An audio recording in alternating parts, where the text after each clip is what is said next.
te rappellerai que 1,3 milliard, 44 milliards de dollars. c'est beaucoup, beaucoup d'argent. À partir de cet événement-là, il y a eu un point de bascule. Un directeur de la section argent, pas comme les autres. Yves Daou.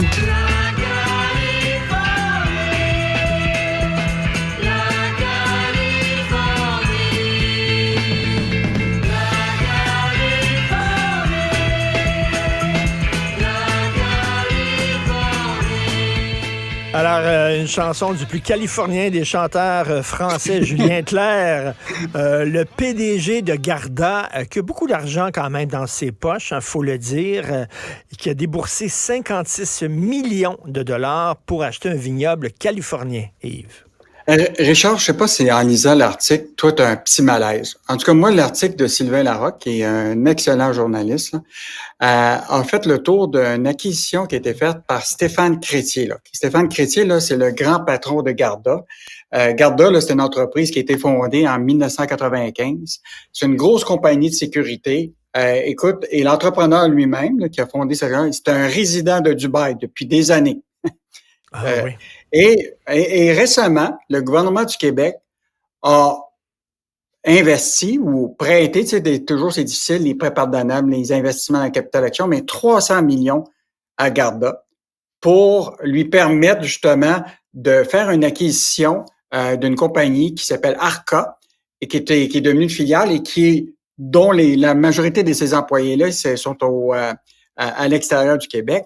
Et là, on apprend que lui-même a pris de son argent personnel pour investir dans un vignoble coût de 56 millions en Californie. Écoute, puis en plus, les nouveaux propriétaires ont érigé un domaine luxueux d'une résidence de 1500 mètres carrés. Écoute, il paraît que c'est incroyable les photos que notre journaliste a vues de la maison, puis évidemment du vignoble.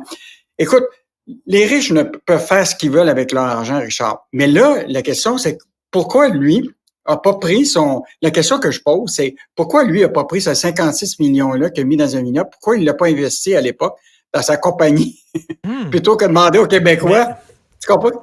De payer une partie de son acquisition qu'il a faite. Mais Yves, c'est tellement une bonne question. C'est une sacrée bonne question. On donne des millions et des millions de dollars à des entrepreneurs qui sont extra riches et quand eux autres ont de l'argent dans les poches, plutôt qu'investir dans leur compagnie, ils s'achètent des yachts, puis des propriétés, puis tout ça. Mais tu dis, si tu as autant d'argent pour t'acheter une 10e maison, une 11e maison, mais pourquoi tu prends pas cet argent-là pour l'investir dans ton entreprise au lieu de demander au gouvernement de t'aider? C'est une sacrée question. Les Québécois, ce qu'ils doivent regarder, c'est qu'on a donné 300 millions, là, mais regarde les résultats financiers, là.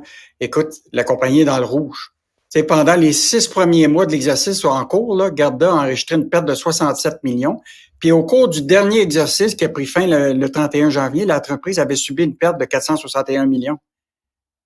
Et donc, nous autres, on est au bat avec 300 millions qu'on a mis là-dedans.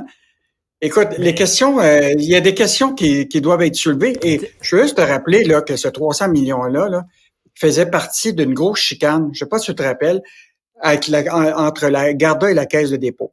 La Caisse de dépôt était actionnaire d'une compagnie de sécurité qui s'appelle Ally International. Puis Garda, qui est une compagnie à part, voulait faire l'acquisition de la plus grosse compagnie de sécurité au monde qui s'appelle G4S à Londres. Et là, la Caisse s'était battue avec Garda parce que, puis là, lui, il avait pogné les nerfs, le PDG, parce qu'il trouvait ça épouvantable que la Caisse de dépôt viennent le concurrencer, tout ça. Puis déjà, Pierre Fitzgibbon avait prévu déjà de l'aider dans cette acquisition-là de G4S. Il avait déjà prévu un 300 millions. Et même à l'époque, le conflit s'était tellement enivré, écoute, c'était acrimonieux entre la Caisse de dépôt et lui. Il avait dit, tiens-toi bien, la Caisse de dépôt appartient à tous les Québécois, avait affirmé l'homme d'affaires dans un communiqué en dénonçant une tentative d'intimidation. Si j'avais voulu vivre dans un État autoritaire, j'aurais acheté une maison à Biélorussie. Il avait dit ça. Ben là, il s'est acheté un vignoble en Californie. Attends une minute, là, une image bien claire que tout le monde va comprendre. Je vais voir ma mère, mettons. Puis je dis, maman, j'ai de la misère à payer mon loyer, j'arrive pas, je risque de perdre mon loyer. Peux-tu, s'il te plaît, me passer 200$? Peux-tu me donner 200$? J'arrive pas à payer mon loyer. Elle va me dire, OK, elle me donne 200$. Puis là, elle dit, ça te tente-tu de venir souper à la maison en fin de semaine? Mais je peux pas, je suis en voyage à New York. Je m'en vais à New York en voyage. Mais c'est ça, là, ces gens-là, ce qu'ils font, là.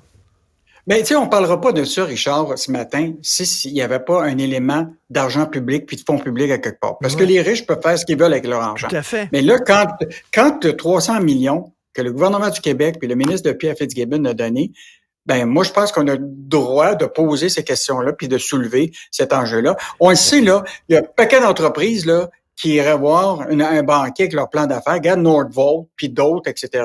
Puis la banque leur dirait, écoute, malheureusement, là, c'est bien trop risqué votre affaire. Va donc voir le ministre de l'Économie, Pierre Fitzgibbon. Je pense que lui, il est prêt à prendre des risques. Ben exactement. Puis d'ailleurs, aide aux entreprises, les cadeaux fiscaux aux entreprises ont augmenté de 80% sous le gouvernement Legault. Ça, on en a parlé des subventions, mais ça, c'est une autre affaire, Richard. Il existe des crédits d'impôt actuellement qui permettent aux entreprises de sauver de l'impôt. Et là, Michel a fait une analyse sur toute la période de la CAQ. Écoute, ça a augmenté de 80% les crédits d'impôt qui permettent aux entreprises de soustraire, tu comprends-tu, des milliards en impôts. Donc, on se retrouve dans une situation où on donne des subventions aux entreprises. Les entreprises ont des crédits d'impôt qui leur permettent de sauver de l'impôt. Puis, eux autres, souvent, ils prennent leur propre argent pour investir ailleurs plutôt que de prendre des risques. Puis, il faut porter le risque à des Québécois. Écoute, ils sont morts de rire, là, quand même. Là. Je comprends là, qu'il faut mettre du miel pour attirer les entreprises. Là. On n'attire pas... mais on n'attire pas les mouches avec du vinaigre, mais en même temps, là, peut-être on est trop généreux, effectivement. Et écoute, le blé là-dessus, là, vous faites une sacrée bonne job dans les pages économiques du Journal de Montréal de tout le temps revenir là-dessus en disant c'est bien beau donner de l'argent. Est-ce qu'on en a pour notre argent? Est-ce qu'on crée suffisamment de jobs? Puis à un moment donné, quand on voit que ces gens-là se retournent de bord puis se jettent des yachts puis tout ça, puis toute l'affaire, on est un peu les dindons de la farce. Et en terminant, écoute, Desjardins, ça ne va pas bien. Desjardins, la banque.